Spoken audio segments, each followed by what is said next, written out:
Okay, well, good afternoon from Nairobi, everyone, and welcome to this media briefing during which we will launch the 13th annual edition of the Emissions Gap Report by the UN Environment Programme. My name is Keisha Rukikaire. I'm the head of news and media for UNEP, and I will be moderating this event. So each year, the Emissions Gap Report analyzes the gap between what we have pledged to do and what we need to do to keep global warming well below 2 degrees centigrade and pursue 1.5 degrees as agreed in the Paris Agreement. This year's edition finds, and this will come as no surprise, that the international community is still falling far short of the Paris Agreement goals. The authors say that in order to avoid climate disaster, we must urgently transform a number of key sectors, including electricity, industry, transport, and more. Now, before we delve into the subject matter, I would like to go over a few housekeeping guidelines. Our program will be 1 hour long, and we intend to use half that time on questions from the media. We will start the program with a video message in which the UN Secretary General reflects on on this report and the findings of it. Immediately after that, we will have a presentation of the findings by Anne Olof, who is the Chief Scientific Editor of the Emissions Gap Report, which will be followed by remarks by our eminent panel. This will then lead into a media Q&A. Our panelists are in various parts of the world with varying internet strength, so if we have some technical challenges, do bear with us. In the instance that we have a small glitch. So our panel today includes Ms. Inge Anderson, who is the Executive Director of the UN Environment Programme, which produced this report. We should have Professor Petri Talas, Secretary General of WMO, joining us. We hope that he'll be online in a few seconds or minutes. And then we have Mr. Owais Samad, who is the Deputy Executive Director of the UN Framework for Climate Change, Convention on Climate Change, UNFCCC. So for media with questions, you'll see a Q&A option in the Zoom screen. Please submit your questions through this box. You can start right away to submit the questions. I know a number of you have already received materials under embargo. So when you do send the questions, please specify your name and the name of your media outlet. The session is being recorded and live streamed. The recording and live stream can be accessed through our website, unep.org, and as can the Secretary General's message and the report and press releases and other materials. Our contact information is available on the press release should you have any questions for the authors following the briefing. So without further ado, I will ask my team behind the scenes to play us the Secretary General's video message. Thank you. I see we have Professor Talas. Welcome, sir.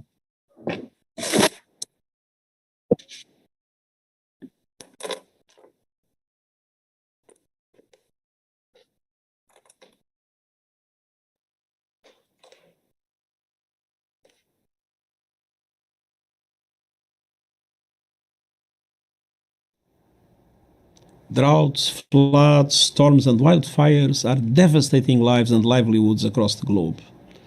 Loss and damage from the climate emergency is getting worse by the day, and global and national climate commitments are falling pitifully short.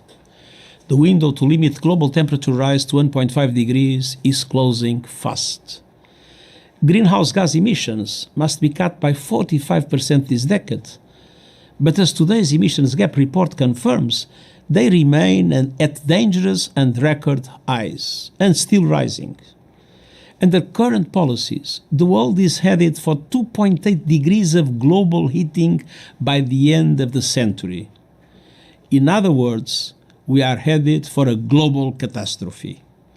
The emissions gap is a byproduct of a commitments gap, a promise gap, and an action gap.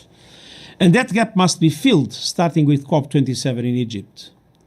G20 countries spew 80% of global emissions.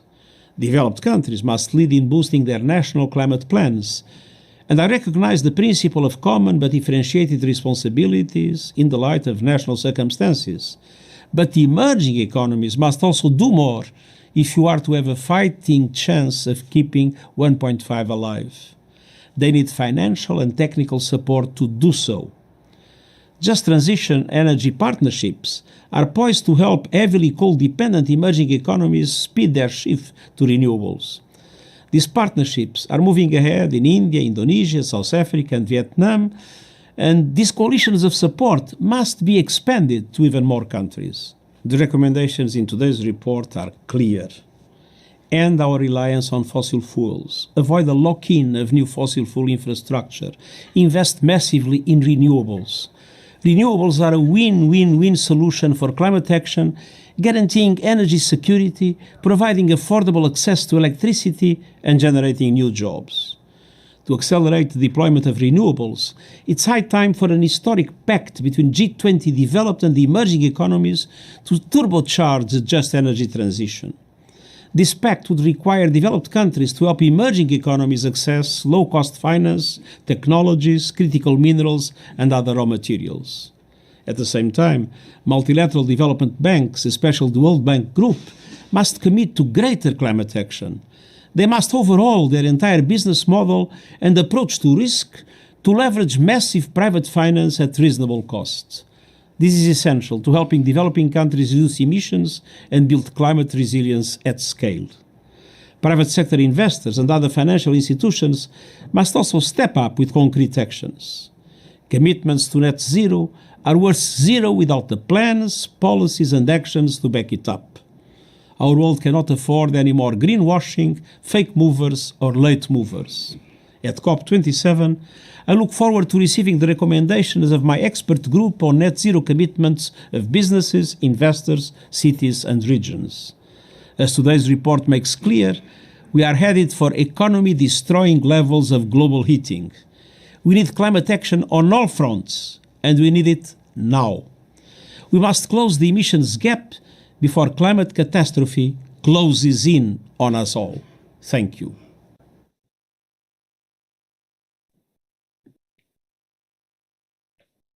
Thank you very much, team. I would like now to hand the floor to Anne Olof, who is our Chief Scientific Editor for the Emissions Gap Report, for a presentation of its main findings. Over to you, Anne. Thank you very much, Keisha. I'm just going to try and share my screen.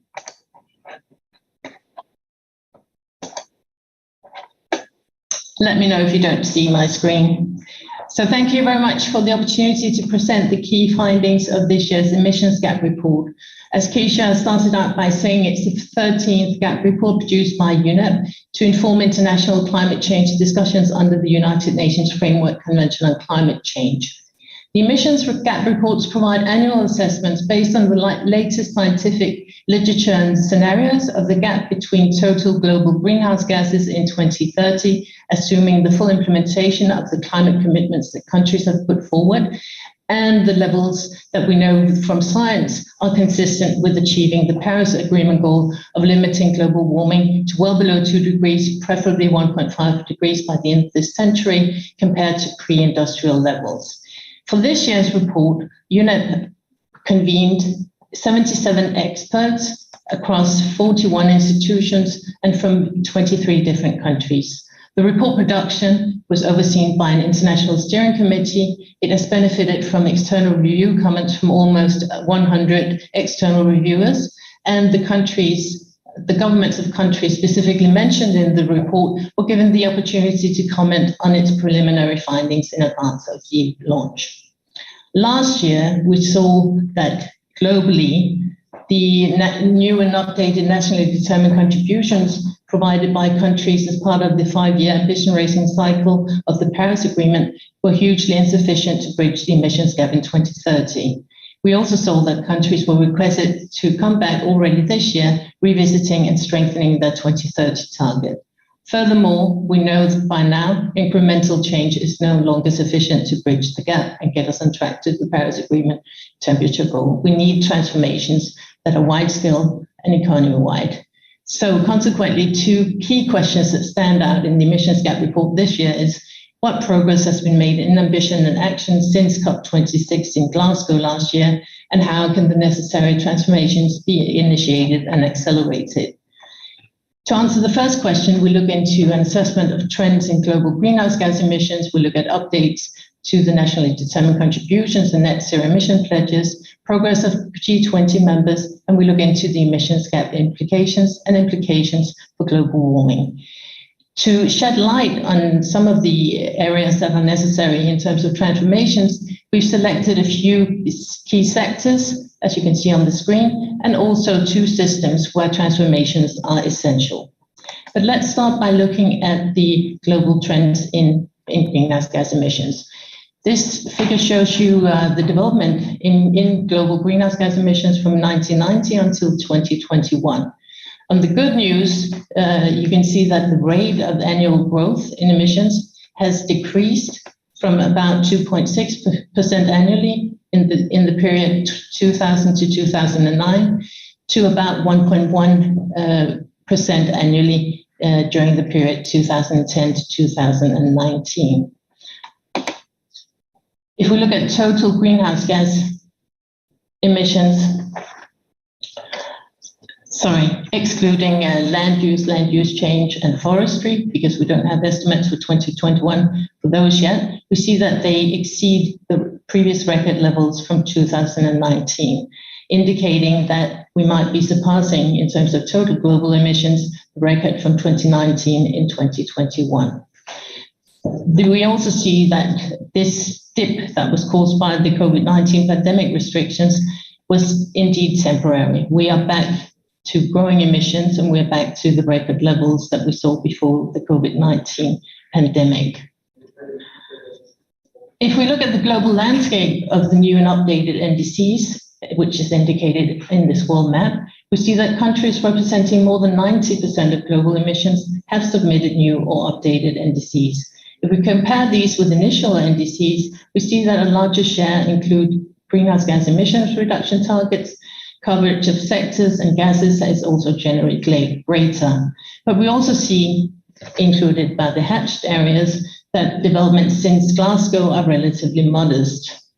This becomes more apparent when we look at the estimated impact on global greenhouse gas emissions in 2030 of the new and updated unconditional NDCs relative to the initial NDCs. This figure shows you those impacts for each of the G20 countries, for the non-G20 countries, and in total. If we see that collectively, and if fully implemented, the updated NDCs result in an annual reduction in global emissions of about 4.8 gigatons of CO2 equivalent compared to the initial NDCs. If we look at progress since COP26, it has been more modest. It amounts to about 0.5 gigatons of CO2 equivalents annually by 2030. Collectively, we also see that,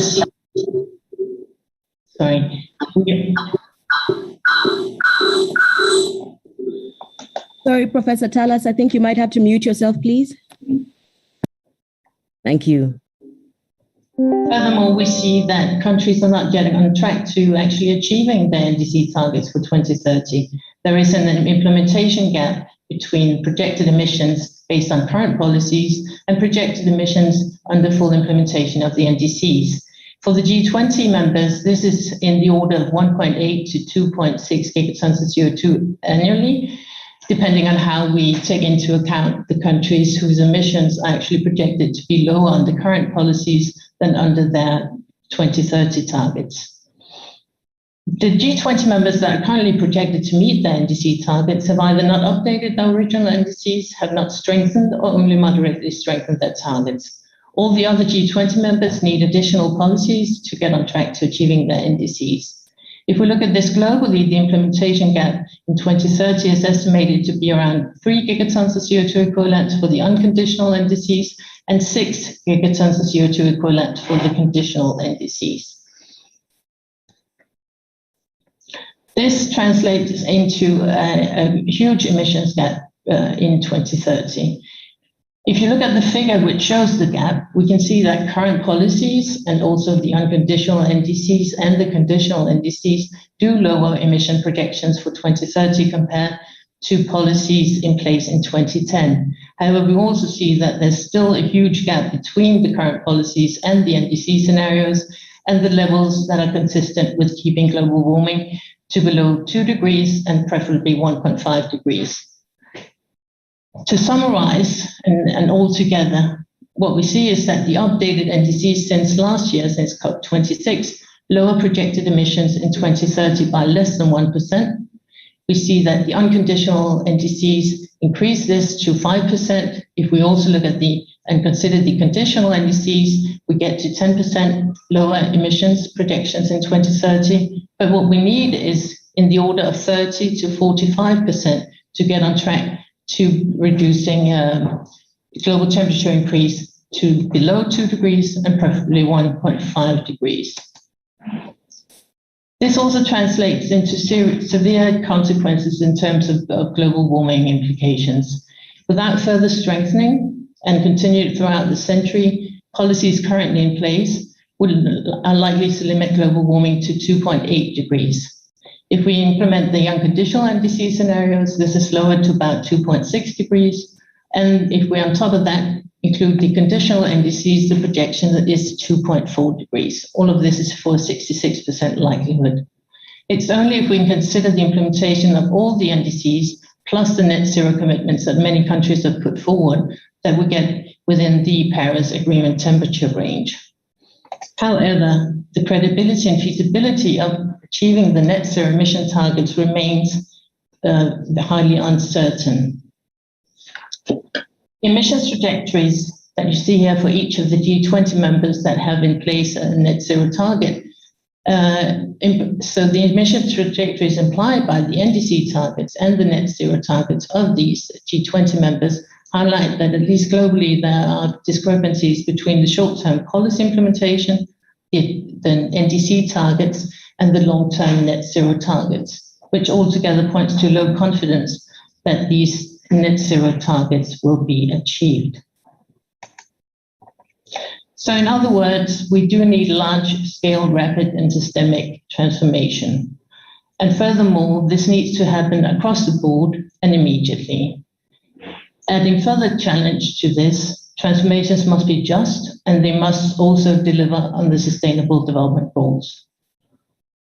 Central steps in this transformation includes avoiding lock-in, preparing to enable the transformation to zero emissions, and sustaining deep reductions. Exploring transformations in electricity supply, buildings, industry, transport. We look at electricity, we can see that electricity supply is the most advanced. For buildings, we need to broadly apply all the best available technologies. For industry and transport, we need further development of zero emissions technologies and deployment of those. And across all these sectors, there's a need for an immense increase in both the scale and the speed of the transformations. Food systems, turning to systemic transformation, food systems currently account for about a third of global emissions, and they must make a large reduction.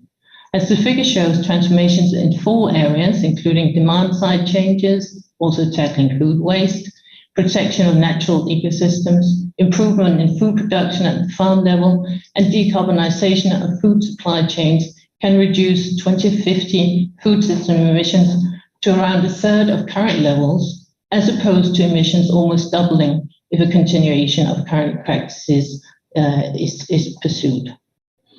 Furthermore, transforming food system is not only important to address climate change and environmental degradation, it is equally important to ensure healthy diets and to ensure food security for all. Lastly, a realignment of the financial system will be a critical enabler of transformation across all sectors. A global transformation to a low-carbon economy is expected to require investments of at least $4 to $6 trillion a year. And as you can see in the figure, the IPCC assesses that global mitigation investments need to increase by a factor of 3 to 6 and even more for developing countries. The chapter in the Emissions Gap Report looks into 6 approaches to financial sector reform that must be carried out in an integrated manner, including making financial markets more efficient, introducing carbon pricing, nudging financial behavior, creating markets for low carbon technology, mobilizing central banks, and pursuing climate clubs, including just transformation partnerships. In conclusion, incremental change is no longer an option. We need broad-based economy-wide transformation to avoid closing the window of opportunity to limit global warming to well below 2 degrees and preferably 1.5 degrees Celsius. Every fraction of a degree matters, hence so does every ton of greenhouse gas emissions reduced. Thank you.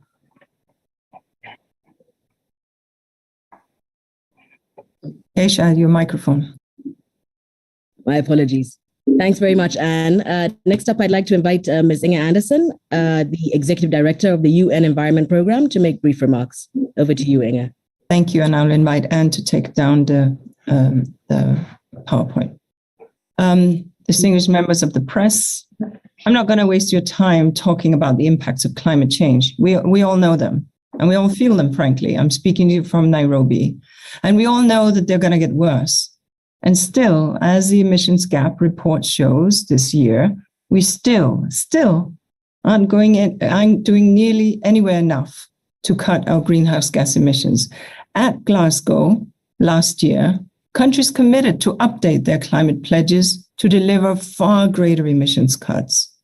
The GAP report now documents that collectively, the limited number of updated pledges will have shaved less than 1% off projected greenhouse gas emissions by 2030. That's completely insufficient. We need to cut 45% off emissions by 2030, over and above what current policies will deliver, if we are to get on track to limit global warming to 1.5 degrees. And for the 2 degrees centigrade goal, the challenge is smaller, but still significant at 30% by 2030. So where does that leave us? Well, it leaves us, as we just heard, heading for a 2.4 to 2.6 degree increase in temperatures by 2100, depending on whether we analyze conditional or unconditional NDCs. Sure, adding in net zero commitments would bring us down to, as we heard, 1.8. But as we also heard, this scenario is not credible because we're not seeing the policies in place. And so the current policies leave us heading for that higher temperature increase that I just referenced. And the new pledges we've received so far are insufficient. The science from UNEP's emissions gap report, and indeed the science presented by our friends at the UNFCCC yesterday and WMO earlier this week, is resounding. We're sliding from climate crisis to climate disaster. This report is sending us a very, very clear message. If we're serious about climate change, we need to kickstart a system-wide transformation now. We need a root and branch redesign of the electricity sector, of the transport sector, of the building sector and food systems. And we need to reform financial systems so that they can bankroll the transformations that we know we cannot escape. Now, I know that some people think this can't be done over the next 8 years, but we can't just throw our hands up in the air and say that we've failed before we've even really tried. We must try, and every fraction of a degree matters to vulnerable communities and those who are still to be connected to the electricity grid, to species and to ecosystem and to the planet at large and to every one of us. Even if we don't get everything in place by 2030, we'll be setting up the foundation for a carbon neutral future, one that would allow us to bring down temperature overshoots and deliver other benefits like green jobs, universal energy access, and clean air. So I urge every nation, every government to pore over the solutions that are offered in this report and to build them into their climate commitments and back it up with real finance. I urge the private sector to start reworking their practices. I urge every investor, public and private, to put their capital towards a net zero world. And I urge the countries that are donors to show real solidarity and put money on the table for climate justice and smart investments. This is how we can jam open that closing window for climate action. And this is how we can start to change our world for the better for everyone. Thank you. Thank you very much, Ms. Andersen. Next, I will ask Professor Petri Talas, Secretary General of the World Meteorological Organization, to make a short statement. Over to you, sir. Thank you, and good morning from New York, where we are having the Chief Executive Board meeting of the United Nations going on. WMO published just yesterday a greenhouse gas report where we showed what has happened in the real atmosphere, and we demonstrated that we have still continued this negative trend in concentration of carbon dioxide, methane, and nitrous oxide. And actually last year we saw the biggest annual increase of methane concentration since 1983 when we started that kind of monitoring process. So there are no good news in the from the real atmosphere perspective, and we have published, and we will actually publish fairly soon next weekend report on status of climate, and in that report we are showing that all of the real climate indicators are also negative. We have again seen a record in sea level rise. It used to be about 2 millimeters per year 20 years ago. Recently, we have seen 4.5 millimeters sea level rise.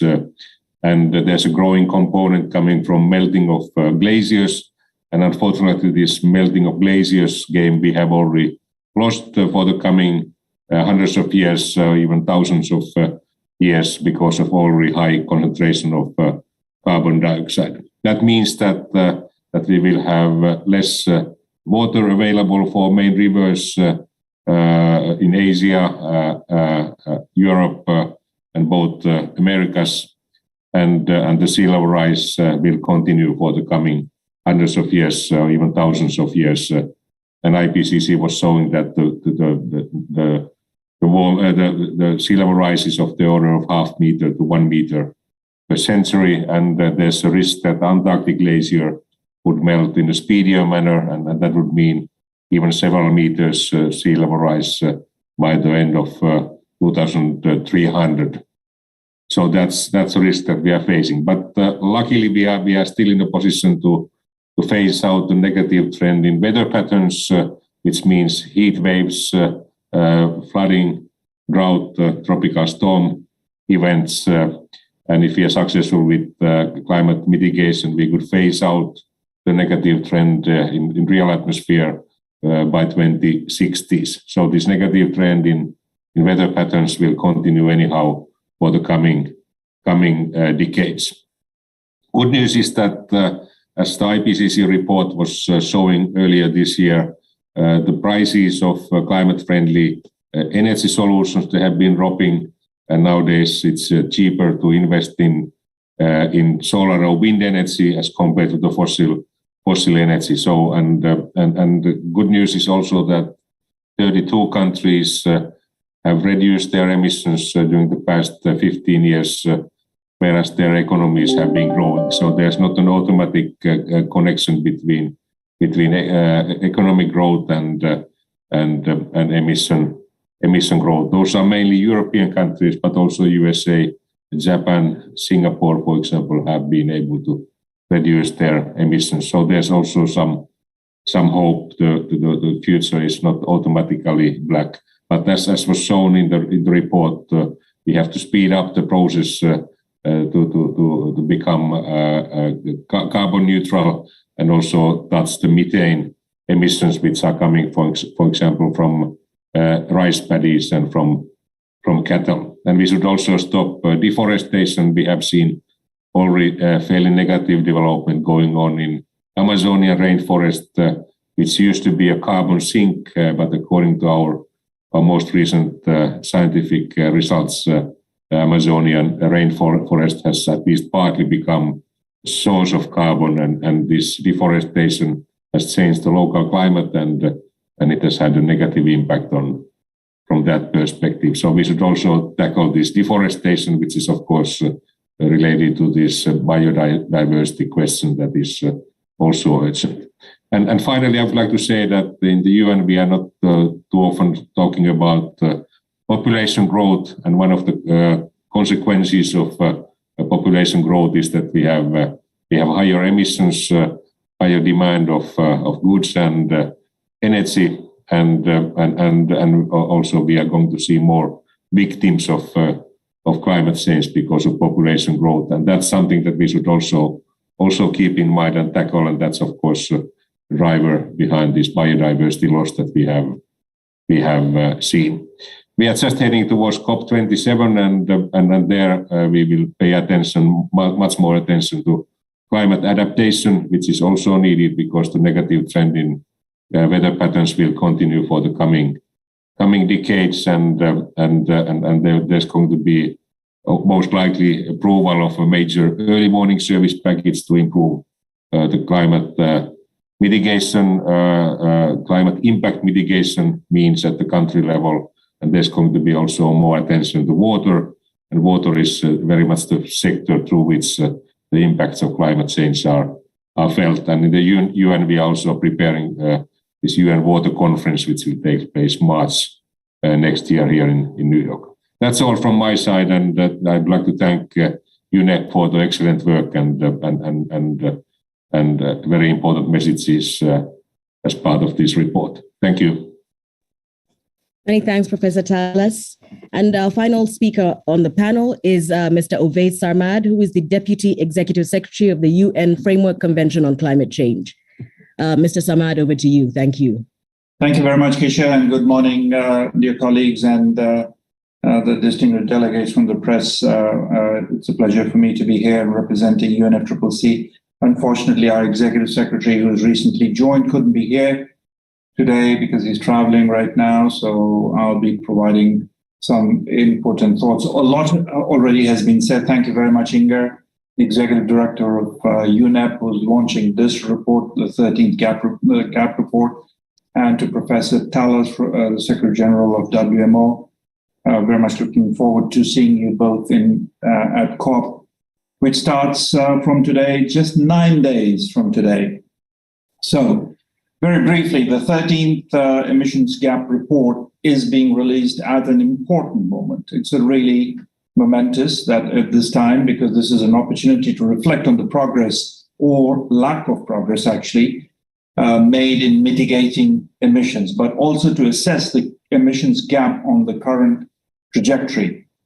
The climate emergency is already here and people are already suffering. That we know, and a lot has been said, I won't repeat. And the window of opportunity to keep the 1.5 degree target, has already been said, of the Paris Agreement alive, is closing.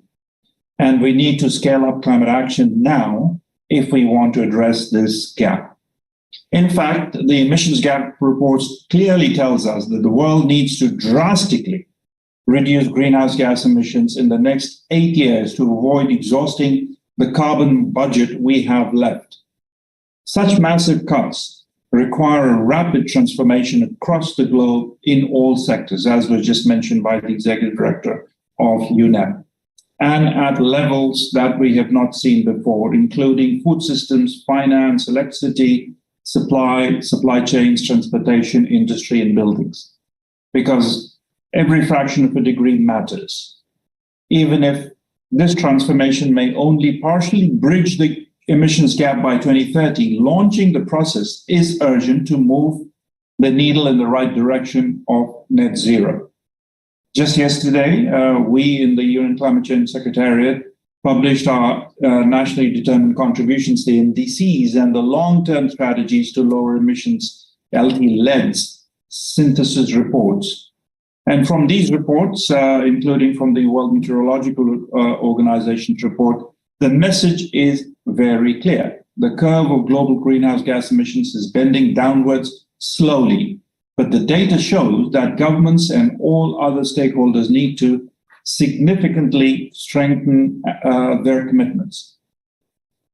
To put it bluntly, countries' climate action plans are, as they currently stand, are not conducive to bridge the emissions gap to the extent we need to keep 1.5 degree alive. According to our assessment of the 193 climate pledges received so far, including the 24 updated ones, the projection in temperatures rise is around 2.5 degrees plus or minus, but it's not looking good. Let me be very clear. This is nowhere near the scale and pace of emission reductions required to put us back on track towards the 1.5 degree target that the world needs to be on. As nations shift to implement on climate action, we must speed up our momentum. The UNEP Gap Report released today should illuminate the path ahead as it provides solutions and highlights the key actions to be taken to advance the system's transformation. It reinforces that parties must use the COP27 in Sharm el-Sheikh as an opportunity to make an honest assessment of the national pledges, especially the G20 countries accounting for 80% of emissions, and immediately take concrete actions. I don't want to go any more into details. The message is abundantly clear that we need to really take urgent action if we are to remain credible and trustworthy stakeholders in addressing this existential threat that we are all facing. Thank you very much. Back to you, Keisha. Thank you very much, Mr. Samad. And thanks to all the panelists for your words of wisdom and reflections. Now, I will immediately dive into the Q&A. We have a number of questions already asked. I will start with one that multiple journalists have asked us between yesterday and today, because it's been a very number-heavy week in terms of emissions from the three organizations represented here. So this is for you, Anne. If you could just clarify the major differences between yesterday's UNFCCC report, NDC synthesis, and today's emissions gap report by UNEP. Thank you, Keisha. I'll do my best. So first of all, let me start by saying that we have closely coordinated the processes of producing the emissions gap report with the UNFCCC colleagues working on the UNFCCC NDC synthesis report. And the results there are very similar and indeed primarily identical in terms of the impacts of the NDCs on predicted emissions. But the reports differ markedly in terms of scope and mandate. So you can say the emissions gap report is an assessment report, which means it's basically based on multiple sources. It's not a single new analysis. It also looks into country level detail, at least for the G20 members, and it also considers current policy scenarios. This is not does not appear in the UNFCCC NDC synthesis report, which is mandated by the COP. It's a single analysis and it presents aggregate information based on the NDCs as they are submitted by countries. So there are some differences in terms of the scope, the mandate, and also, of course, and I fully understand that this is confusing, differences in the way that we present the results and in the comparisons and baselines that are used. But overall, I would say that the two reports are fully consistent and the results contained in them are nearly identical in most respects. I don't know if this answers the question. Thank you very much. Inga, you would like to say something? Well, just to add that obviously having the synthesis report is critical and it's mandated by the convention, as we just heard.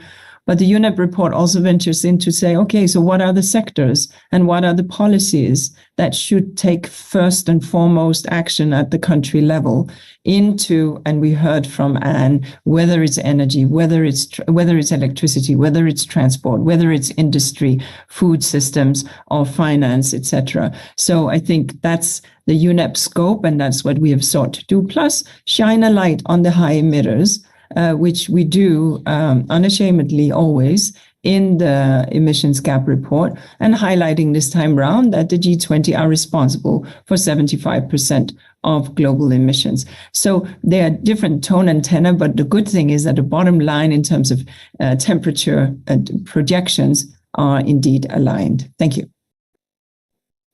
Thank you very much. We have a question from Seth Borenstein at the AP. I think that this is one for you as well, Anne.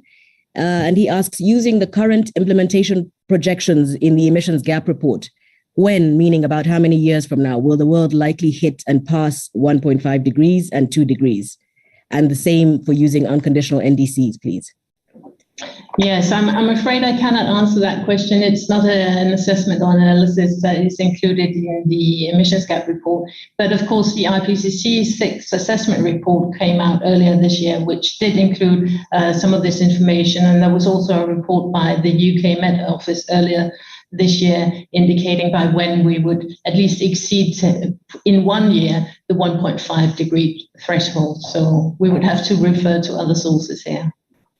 I could answer that question. Actually, it was part of our status of climate report that we published some weeks ago, and we demonstrated that during the coming 5 years, there's 50% chance that we would hit the lower limit of Paris Agreement, 1.5, on temporary basis, and the estimation is that during the next next decade we would be there more on permanent basis. And this year-to-year variability is very much related to El Niño, La Niña variability, especially when we see next El Niño year. It's likely that we are hitting this 1.5 degree target on temporary basis, and next decade very likely we will be more permanently there. Thank you very much. Our next question is from Bianca Rothier at Globo TV in Brazil. She asks, Brazil is the fourth highest emitter of greenhouse gas emissions per capita. What explains this position, and how do you see the Brazilian government commitment to improve it? So I think that the first bit of this perhaps can go to you, Anne, and then perhaps we can ask Ms. Anderson to answer the follow-up. Thank you. So, I mean, there's no mystery in terms of the per capita emissions. When we look at the territorial emissions, we're simply dividing the total emissions nationally by the number of people in the country. So that's the explanation. The explanation is that at the national level, the emissions are high. But of course, what we don't show in that graph that's referred to is that there's a huge inequality in terms of the distribution of the emissions across different households and income groups, and also that there is a difference between territorial emissions and what we call consumption-based emissions. So basically taking into account where emissions are produced versus where they are consumed. I think I'll leave it at that.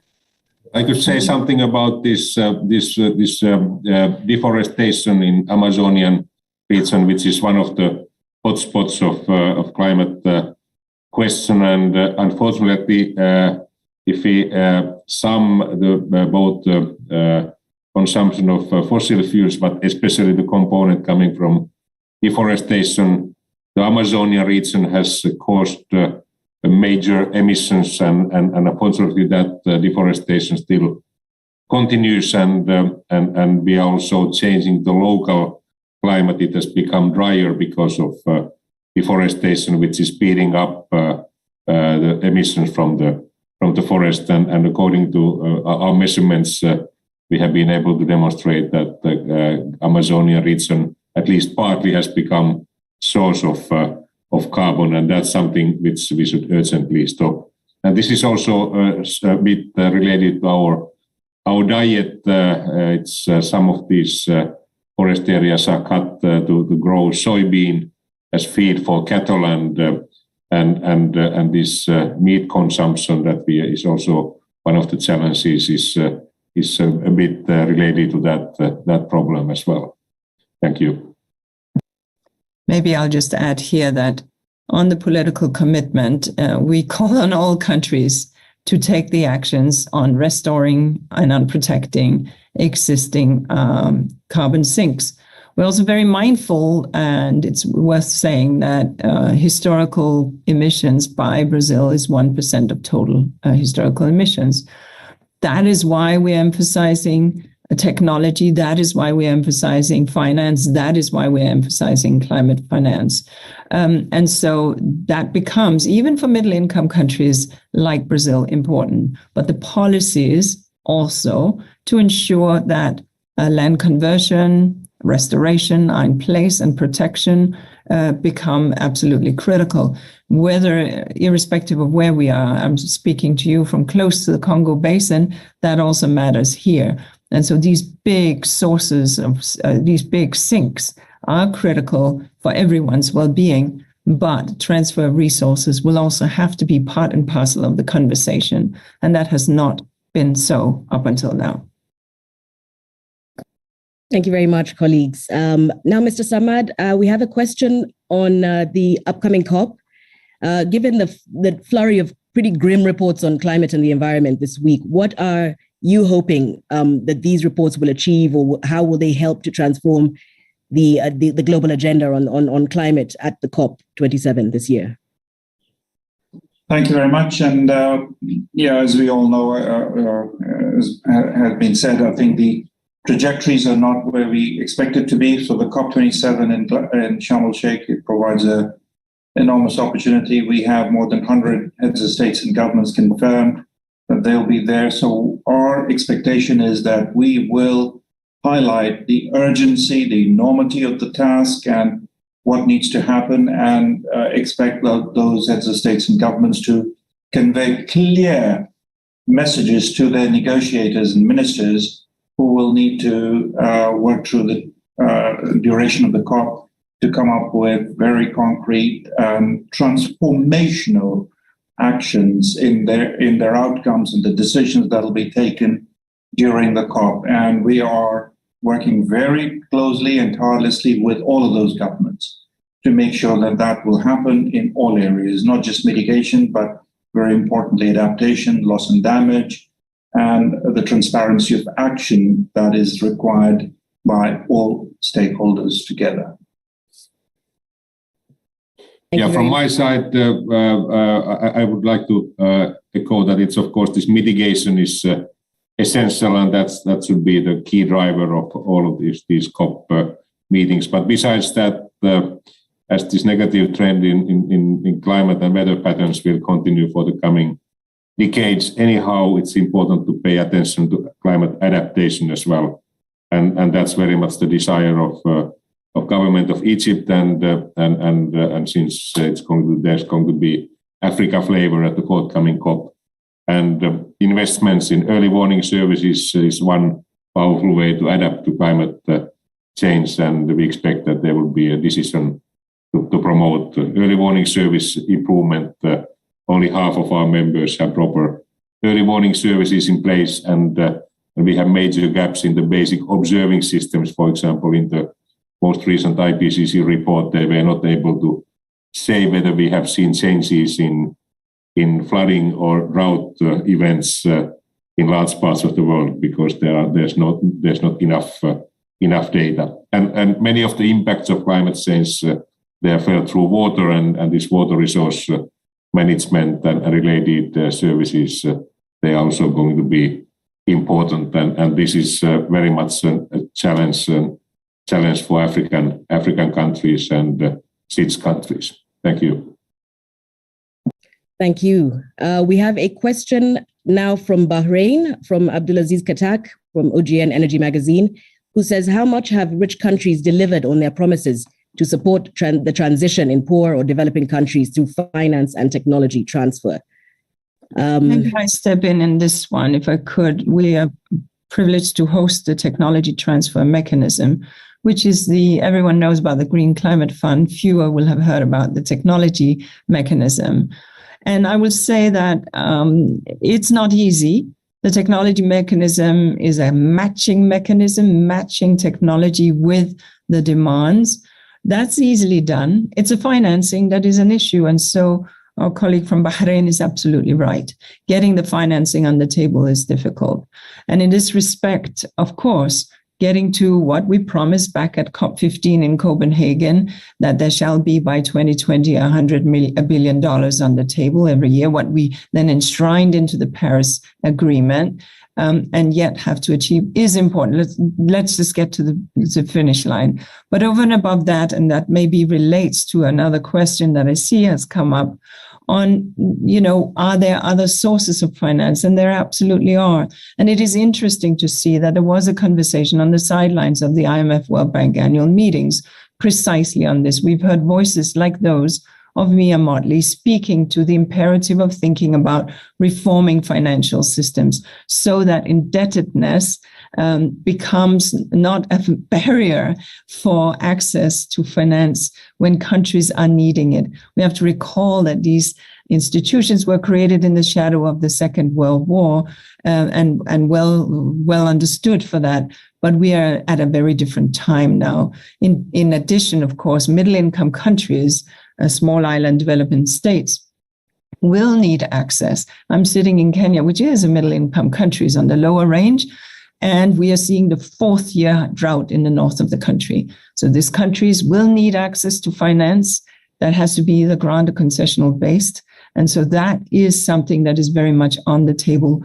But right now we need to hit the 100 billion, get that check mark there, but also mobilize from the financial sector, which the report also bears out and highlights some of the instruments that are available for us from the financial markets.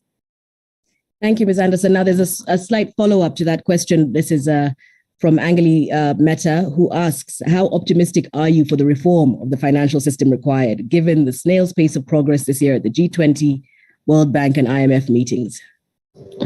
Well, I think it's up to, it's a very, very good question. When we speak with, I'm sure for my colleague Petri too, when we speak to our sector people, they're very clear on this is an important reform issue.